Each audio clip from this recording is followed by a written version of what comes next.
Hello, I'm Bruce Goldstein. I'm president of Farmworker Justice. Welcome to the 2020 Farmworker Justice National Awards. Each Tuesday during Hispanic Latino Heritage Month, we pay tribute to an individual who has worked tirelessly to address the ongoing plight that farm workers experience every day.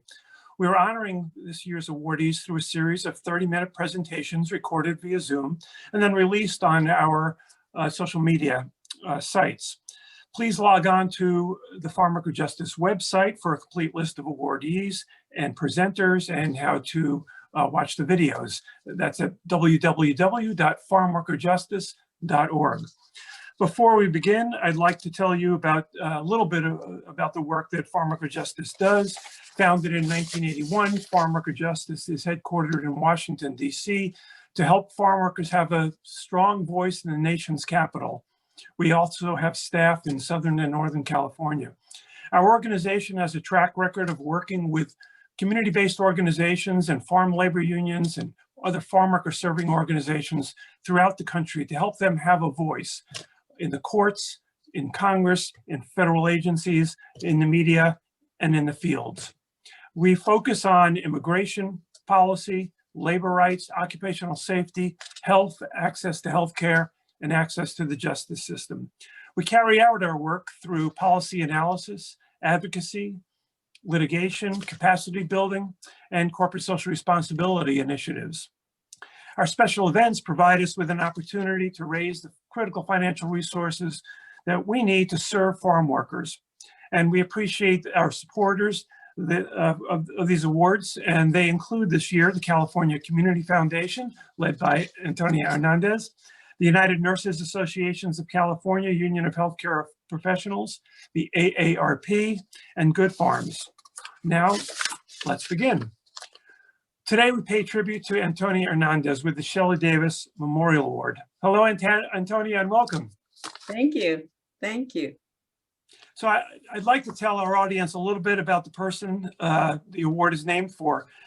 Shelley Davis was an amazing person. She's a great litigator. She was an incredible advocate and beloved by many farm worker organizations around the country that she assisted, especially the farm worker women's groups that she helped form and mobilize and advise. At Farmworker Justice, Shelley worked on everything, but she was especially known for her work around occupational safety, particularly pesticides, her work around the H-2A guest worker program, and her support for farm worker women's organizations. Everything that Shelley did was made even more impressive by the fact that she had a progressive eye disease that was causing her to go blind. She did not let that stop her. Then for several years, she valiantly fought breast cancer until she died at age 56 in December 2008.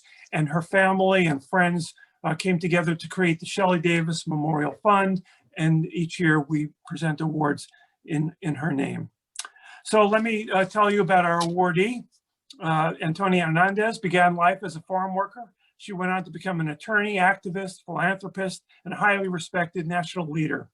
She currently serves as the president and CEO of the California Community Foundation, which is a nonprofit organization focused on addressing the needs of marginalized communities and poverty in Los Angeles, California, specifically people of color and low-income areas.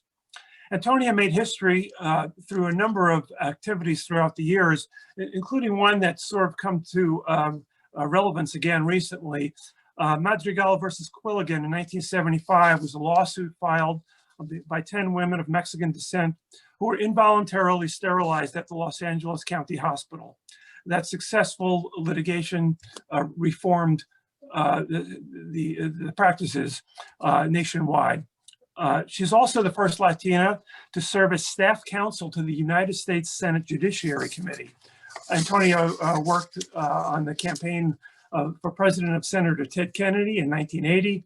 She previously served for a number of years as president and general counsel of the Mexican American Legal Defense and Educational Fund, MALDEF, as from 1985 to 2004, which Farmworker Justice has been privileged to collaborate with for many years. Antonia is revered by the civil rights community for her lifelong commitment to social justice and for protecting the rights of Latinos in this country and for never forgetting where she comes from. Her impact, commitment, and dedication is unmatched when it comes to achieving social justice for American Latinos and underserved communities. So again, Antonia, welcome and congratulations on behalf of the board and staff and advisory council of Farmworker Justice. It's an honor to accept this award, particularly after Shelley, and I hope to live up to her endearing commitment to the farm workers. Thank you. So before we have our special presenter present you with the award, it's my privilege to ask a few questions of our awardees. So first, Antonia, why did you choose a path of civil rights and the law? Actually, I actually think that it chose me by my life experience. And, you know, I was born in a ranch in Mexico, communal ranch. I came to this country when I was a child. I lived in the projects. I did farm work. You know, my whole life experience has been of trying to understand why people live in the conditions that they live in. And I was struck from early childhood to see the injustices and say, how can I change that? Particularly for my family, my dad and my mom. You know, my mom and my dad worked in the strawberry fields, you know, doing just about every manual job available. So to me, finding a path that would allow me to try to change the laws that adversely affect poor people is something that I was, you know, sort of kind of driven to. I was very active in the civil rights movement. So I think that the path was chosen for me. And I'm very happy with, you know, what I have done and much more that I have to do. Well, thanks. So my second question is sort of answered, but maybe you can embellish a little bit about how your experience as a child farm worker and as an immigrant shaped you. Any more you can say to us on that? Actually, you know, there's a cliche that you can take the girl out of the barrio, but you can't take the barrio out of the girl. I am a Mexican immigrant person. My values, my lifestyle, my commitment is still there. You know, during the summers, we had an aunt in Gorman, in around Delano, in Lamont, and every summer we would go to do migrant work. You know, I remember, you know, picking peaches with that big old sack in front of you in temperatures of 112 degrees. I recall, you know, sort of picking grapes, and the worst was tomatoes in the blazing sun around Bakersfield.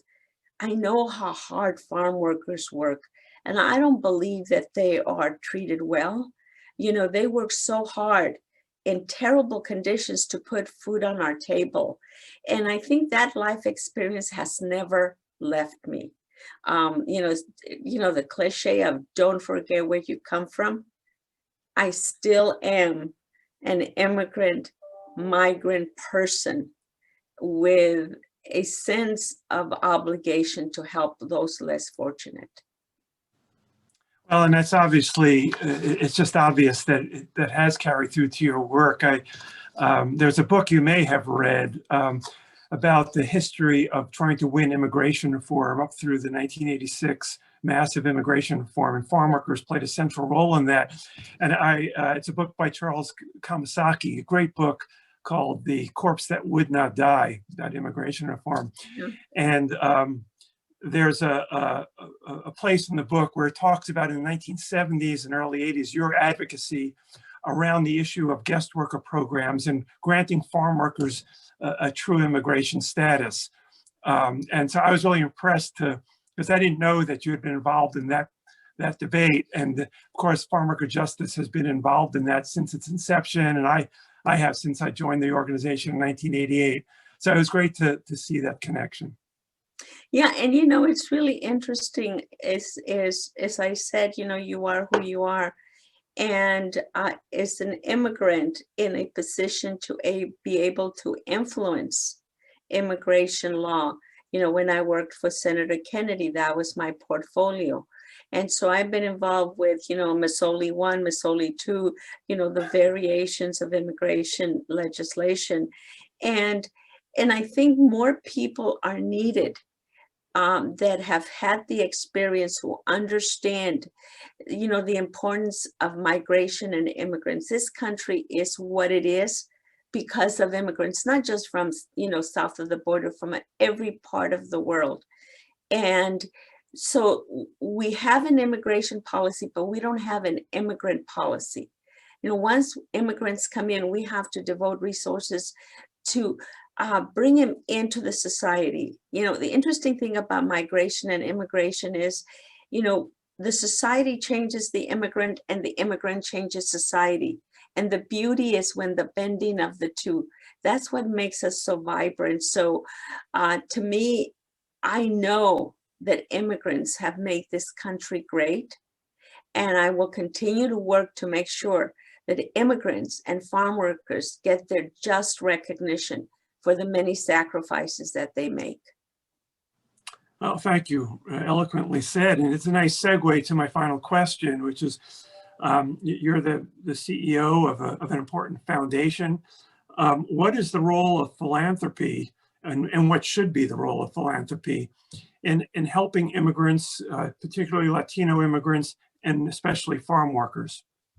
Well, one of my disappointments is that the philanthropic community does not provide its fair share of resources to the Latino community, to the African American community, and to the immigrant community. And I think one of the positive things of this pandemic and the crisis that we're going through is that it has placed before our eyes the inequality.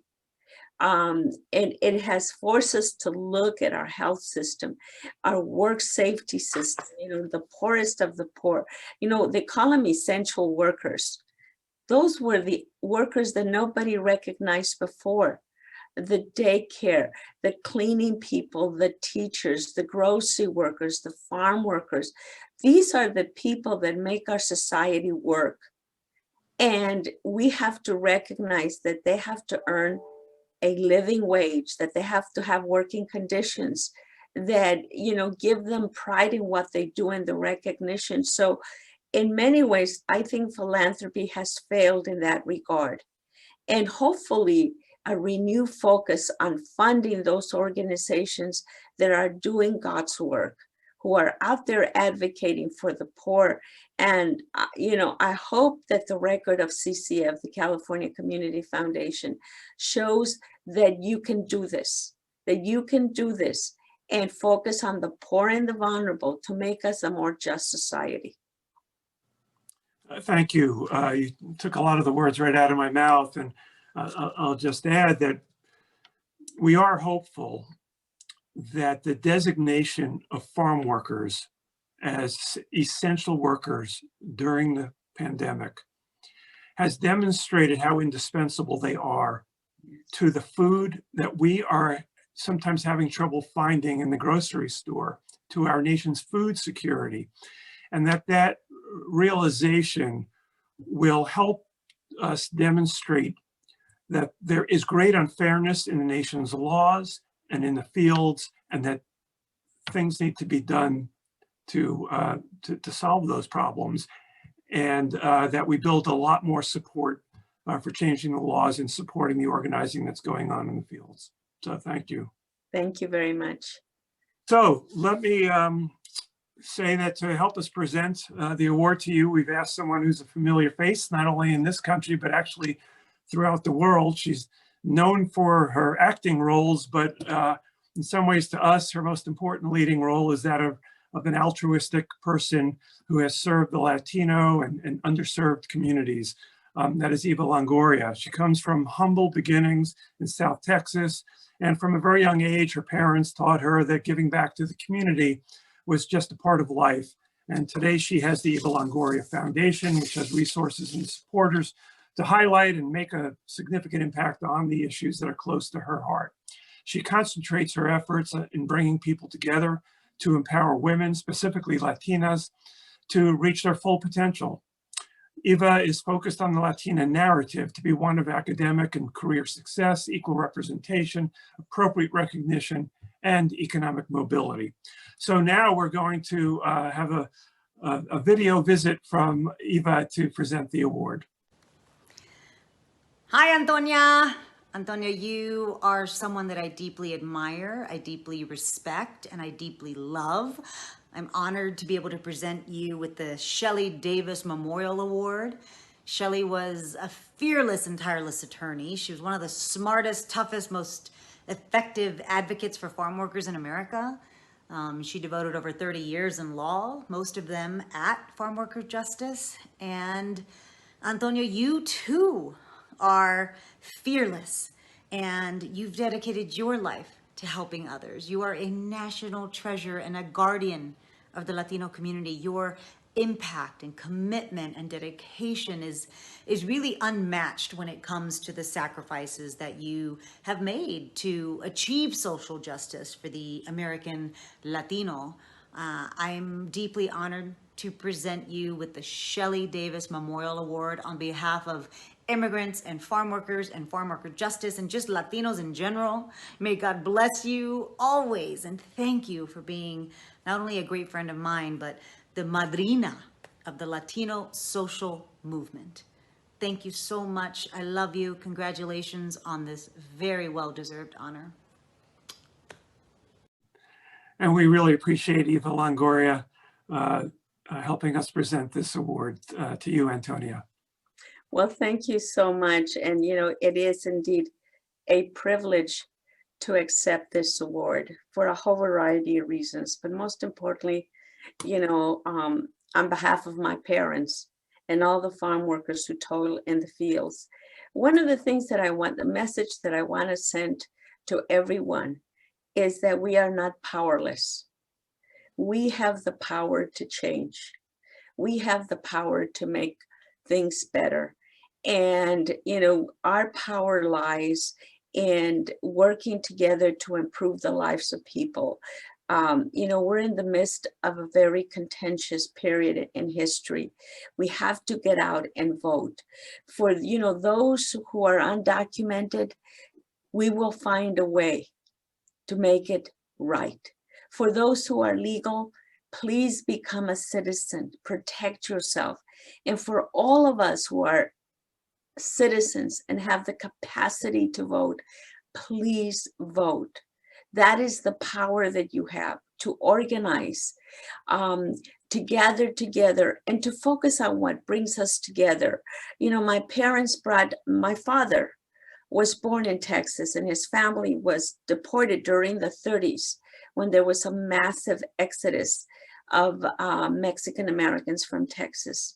And he brought us to this country to have a better life. And the sacrifices that they make, the sacrifices that parents make for their kids, doesn't just stop at, you know, putting the food at the table. The key to success in America is in education. It is, you know, going to school, to providing a place for kids to go to school, to ensuring that kids get the best education, because that makes the sacrifice of the parents all the more meaningful.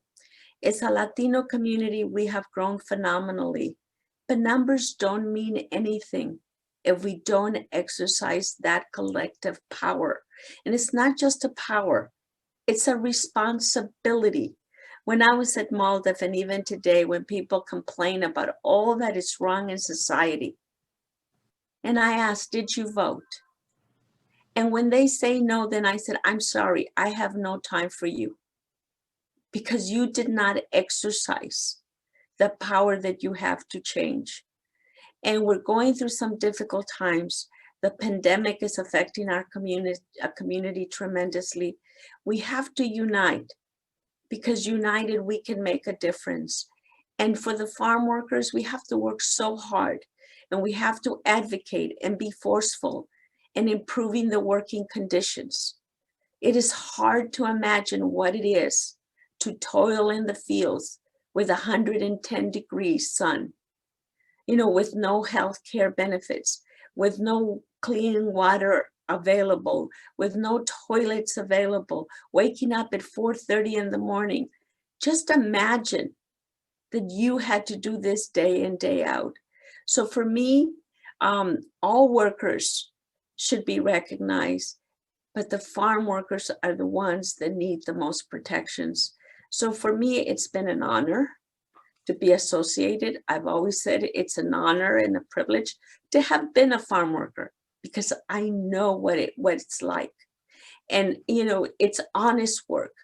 It's work that needs to be done, but it's also work that should be paid accordingly with protections, so that those people can put the food on our table. And we know that we're eating food that was produced and harvested with people who were treated well. So thank you so much. Thank you to everyone, to Eva. And I would say thank you to all of the folks who work for Farmworker Justice. You are doing God's work. You are toiling in the fields. Keep it up. I'm with you in spirit, and thank you very much for this honor. Well, it's our honor and it's our pleasure, and thank you so much for your support of our work and for the struggle of farm workers for a greater measure of justice. So this concludes this awards episode. Please join us again, and remember that we have a couple of more awards presentations coming up, including on each Tuesday of Hispanic Heritage Month. And in closing, we ask for your support. The advocacy, litigation, policy analysis, capacity building, and media work, and corporate responsibility initiatives that we do takes resources. We're a relatively small, vibrant organization, and we get a lot done for our size, but even we can't do it without the support of you all. So please visit our website, www.farmworkerjustice.org. Make a donation. We have an auction. We have masks that you can get if you make a donation. We also have a wealth of information on our website about farm workers, about the issues they face, about the legislation that's pending, about the regulations that we're fighting for and some that we're fighting against, and a wealth of information about occupational safety and health of farm workers with solutions and curricula and other resources to take advantage of. So we hope you'll visit all of our social media sites and our website and take advantage of all that and support the work of Farmworker Justice. So thank you again, Antonia, and thank you all. Thank you for joining us. Please stay safe.